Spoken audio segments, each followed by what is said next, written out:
네, 안녕하십니까. 이관일입니다. 지난번에 이제 중화민족주의라는 제목으로 말씀드리다가 양이 많아가지고 절반을 끊었었습니다. 그때 그 끊은 게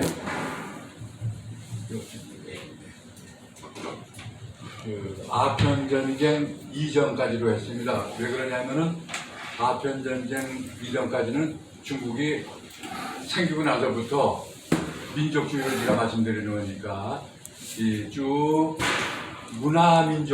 문화민족주의로 이어졌습니다. 아편전쟁 이전까지. 그렇게 이제 전쟁이 터지고 나가지고는 이제 근대민족주의, 문화민족주의로 벗어나가지고 정치민족주의로 이제 그 발전하는 과정을 겪게 됩니다. 그래가지고 이제 지금 현재 이른바 그 중화민족주의라는 이제 여기까지 이제 올라선 거죠. 그래서 오늘 말씀드릴 것은 아편전쟁 이후의 중국민족주의를 이제 간략하게 말씀드리겠습니다.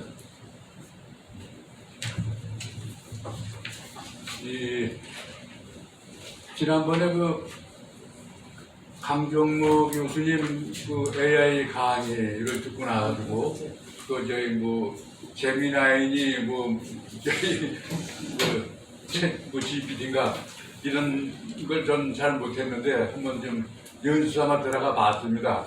보다가 오늘 강의하고 연관이 돼가지고 이제 뭐 조금 이제 좀 할 일이 없다 보니까 집에 있는 책들 하나하나 버리다 보니까 거의 한 70, 80% 책을 다 버렸어요.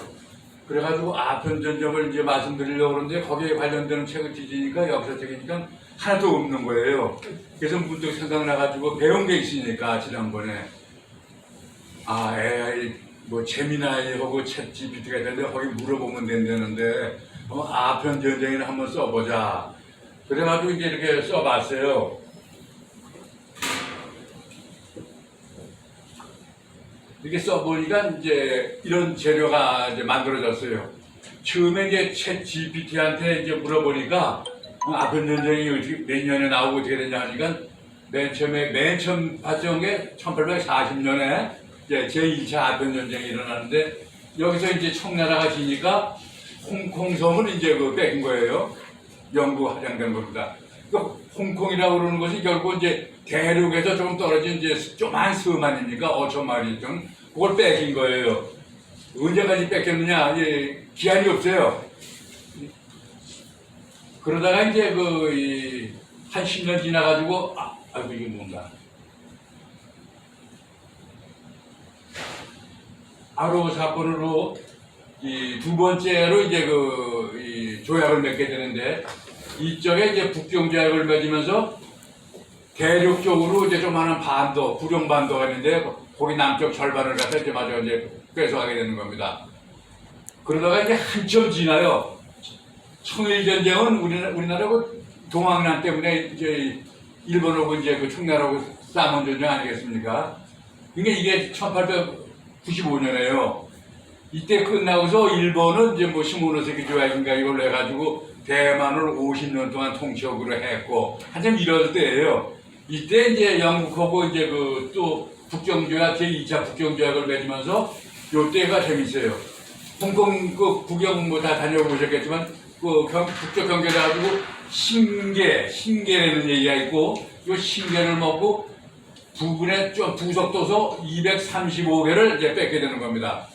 그런데 이제 지가 관심 있게 본 거는 통상적으로 그냥 이 아편전쟁이 1840년에 일어날 때는데 뭐 100년인가 99년을 갖다가 빌리기로 했다는데 100년 지나면 1940년인데 그때 뭐 중국이 홍콩을 반환받은 것도 아니고 이게 이상하다 하다가 가만히 보니까 요때 1895년 청일전쟁 끝난 다음에 제2차 북경조약에서 99년간 이제 조차를 하기로 했거든요. 그러니까 이때 아니고 요 청일전쟁 이후에 조약을 맺은 요때 99년 하정을 받는다.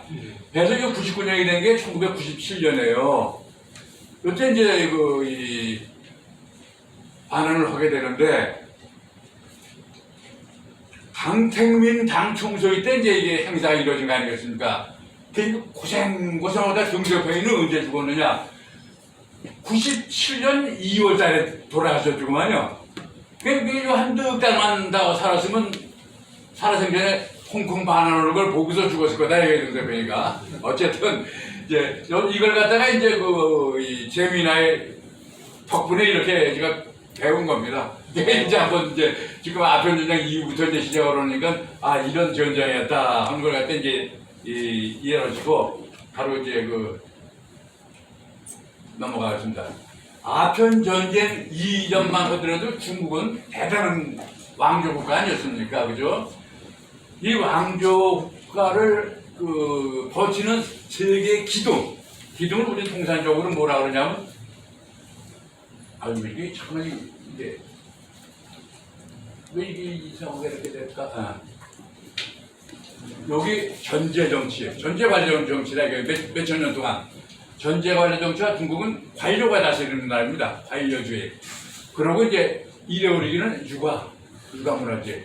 요 세 개를 기둥을 해서 삼은 대단한 세계적인 왕조를 유지하고 있었다 이 얘기입니다. 청나라가 만주족이 지배했지만 그러니까 서양 민족을 오랑캐라고 그래가지고 쳐다보지도 않았어요. 이러다가 이제 이 아편전쟁 때 두드려 맞은 게 뭐냐면은 자기들이 다 우수한데 서양 오랑캐들이 군함하고 대포 이 두 가지가 좀 약해가지고 졌다 이 얘기예요. 이거 어떡하냐? 책임진 거 아닙니까? 이렇게 홍콩도 뺏기고 다 뺏겼으니까. 이러니까는 이제 이 지식인들의 반응이 두 가지로 갈라집니다. 앞으로 어떻게 할 거냐? 이때 이제 여기 정국번 이홍장 장지동이라는 사람은 만주족이 아니라 한족입니다. 한족이면서 청나라 관리가예요, 관리. 그러니까 만주족의 청나라에 충성하는 사람들이 이 사람들은. 이 사람들은 뭐냐면 우리가 문화적으로 이제 무서운데 군함하고 대포를 못 만들어서 그렇으니까 이것만 만들면 끄떡없다. 이래가지고 군함 대포 만드는 걸 무슨 말로 표현했냐면 현대화라고 그랬어요. 그래서 중국의 현대화라는 용어가 여기서도 나오고 현대화 운동이 시작이 되는 겁니다.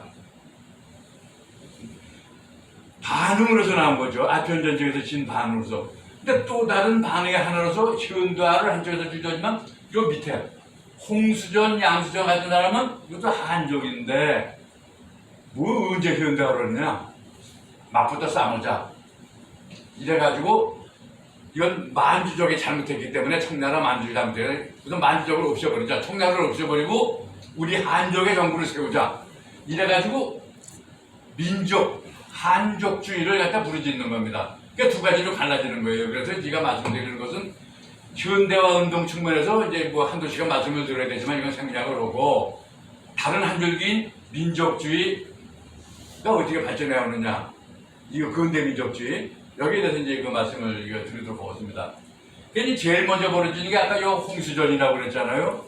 요 친구가 이제 뭘 민족주의 운동을 첫 번째로서 태평천국의 난이라는 걸 일으키잖아요. 다 아실 겁니다. 이 태평천국의 난은 홍수전이라는 사람은 이 광서 사람인데 이 사람이 젊어서 과거를 봤는데 과거를 3번씩이나 떨어졌어요. 그래가지고 광도이니까 홍콩에 가졌잖아요. 홍콩을 이제 심심해서 놀러 왔다가 길거리에서 뭐 책을 하나를 좀한 책을 이제 구하게 되는 겁니다. 그 구하게 된 책이 뭐냐 하면은 요 권세양이라고 그러는 양발이 쓴 권세양이라는 게 기독교를 소개한 좀한 책자예요. 이 젊은 친구니까 이제 심심해서 이걸 구에다가 이제 자기 고향에 돌아가지고 읽으면서 기독교에 심취를 하는 겁니다. 홍수전이가. 이래가지고 이제 어디까지 나가냐면은 자기가 예수의 동생이고 이제 태평천국을 일으켜가지고 양자강 남쪽까지의 17개 성을 다 장악을 해가지고 이제 태평천국을 세우는데 이 사람이 태평군을 일으켜가지고 그래서 남경을 갖다 점령을 하잖아요. 남경을 점령하고 이름을 청경이라고 바꾸면서 청경이 뭐냐? 동양의 에루살렘이다. 지 마음대로 만드는 거예요, 이렇게. 그래가지고 이제 저희 한족 중심주의를 일으키면서 천국을 경영을 해요.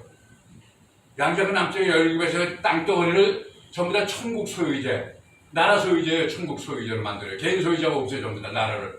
그리고 평균주의 분배원주 해서 완전히 농민 사회주의를 실현하는 겁니다.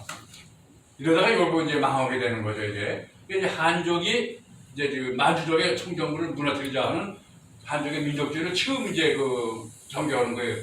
그 다음에 이제 그 해가 지나가지고 1900년도에 서구의 그 8개국 연합군이 북경을 공격을 하게 되는데 이쪽에 이제 그 꼼짝없이 당하잖아요. 북경까지 쳐들어와요.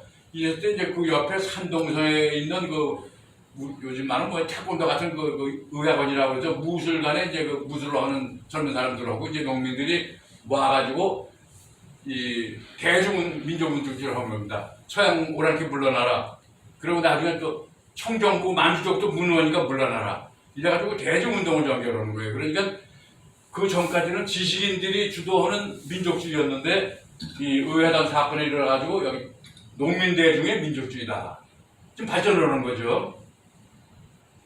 그 다음에 이제 그 양계철이라는 사람이 민족주의 갖고는 안 된다 해서 이제 국가주의라는 걸 갖다 이제 그 국가주의 내지는 국민주의 이걸 이제 부르짖는 겁니다. 이 사람이 얘기하는 건 뭐냐면 역대껏 중국 사람들이 천하주의의 사회관념, 국가라는 걸 몰랐다 이거예요.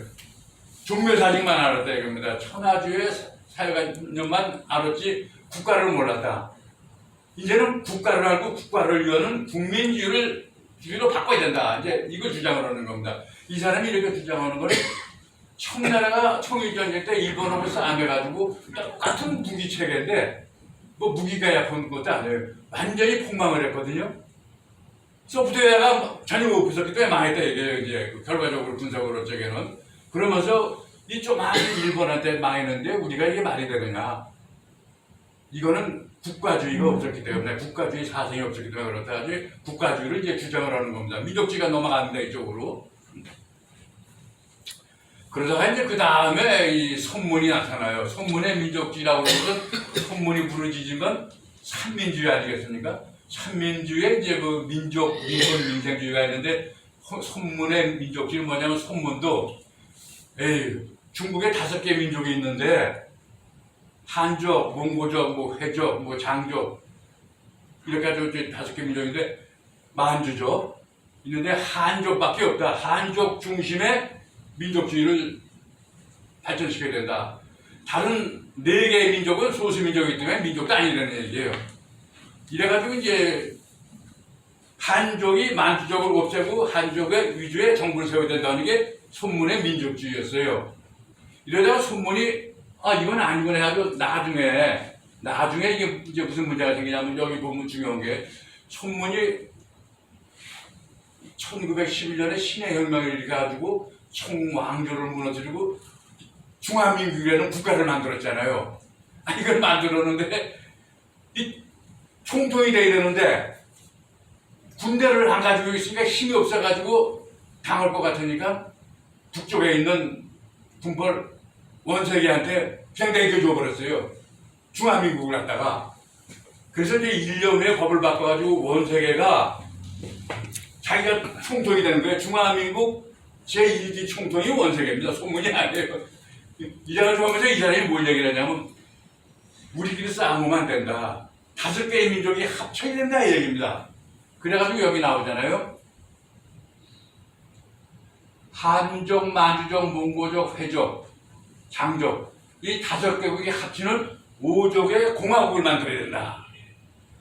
그러면서 국기도 5가지 색깔의 90개 국기를 나란히 평양으로 한 국기를 만들었어요. 근데 이게 이제 그 원세계가 일찍 죽는 바람에 실현이 안 되긴 안 됐죠. 예. 어쨌든 손문의 민족주의도 결국은 한족 중심의 민족주의다 이겁니다. 예. 이렇게 이제 쭉 흘러오다가 나중에 이제 이 국민당하고 공산당하고 이제 둘이 이제 맞붙게 되지 않습니까? 이렇게 되는데 이 시기가 굉장히 중요해요. 1919년, 1914년부터 일어난 제2차 대전이 1919년에 끝나는데 이 끝날 때 파리에서 강화조약을 열잖아요. 이때 이제 중국 사람들은 그동안 당했던 독일한테 당했던 조개질이라든가 이게 다 이제 자기들한테 들어올 줄 알았거든. 그런데 어떻게 됐습니까? 만균이 뭐 총돈이 웬걸요? 서구열강이 지들끼리 시트가 해가지고 일본한테 다 남겨줬잖아요. 일본한테. 일본한테 넘겨주니까 이제 그 북경대 학생들이 이제 눈이 뒤집히는 거예요. 이래가지고 북경에서 들고 나가지고 데모를 하는 게 결국 5.4 운동이라고 그러는 거 아닙니까? 그러니까 이제 5.4 운동을 계기로 해가지고 여지껏 이러다가는 안 된다. 확실하게 해가지고 지금까지 있는 공자 맞은 공짜도 꺼내지 말고 다 없애버려라 이거예요. 공자 좀 다 없애버려라. 그럼 비면 우리 뭐냐? 서양 것을 전부 다 갖고 와야 된다 이거예요. 서양의 모든 문물을. 그런데 그럼 서양 어느 쪽에서 오느냐? 북쪽의 서양인 러시아, 레닌으로부터 오는 걸 갖다가 이걸 갖다가 뭐라 그럽니까? 적색 서구화라고 그래. 이 사람들 얘기로. 그리고 소련 이외에 이제 서구 유럽 이런 데로부터 오는 걸 백색 서구화라고 그래서 이제 갈라지는 겁니다, 이게. 이러면서 이제 이런 그 현대화 운동으로 나가면서도 가장 중요한 게 손문은 우리가 이제 통일만 되면은 이제 서양 열강이 우리를 인정하고 쳐들어오지 않는다. 이렇게 알고 있었는데 여기 나오잖아요. 요 모택통은 물론 포함해서 중국 공산당의 많은 그 지식인들이겠죠. 중국이라는 것은 절반 맥혔다 제국주의한테 반식민지다. 또 절반 지주들한테 맥혔다. 반봉건이다. 그러니까 반봉건 반지주의 사회다 이겁니다. 자본주의 사회가 아니다 이 얘기예요. 예? 그러니까 여기에 맞는 사회주의 운동을 해야 되는데 그게 뭐냐? 국제주의가 아니다 이거예요. 마르크스가 얘기한. 현실은 우리 중국 민족의 호소음으로써 우리가 대중규합을 할 수 있다 해가지고 이 민족주의를 갖다 이제 주장을 하게 되는 겁니다. 겉은 박스 레닌주의고 속은 민족주의다 이제 이렇게 되는 거죠.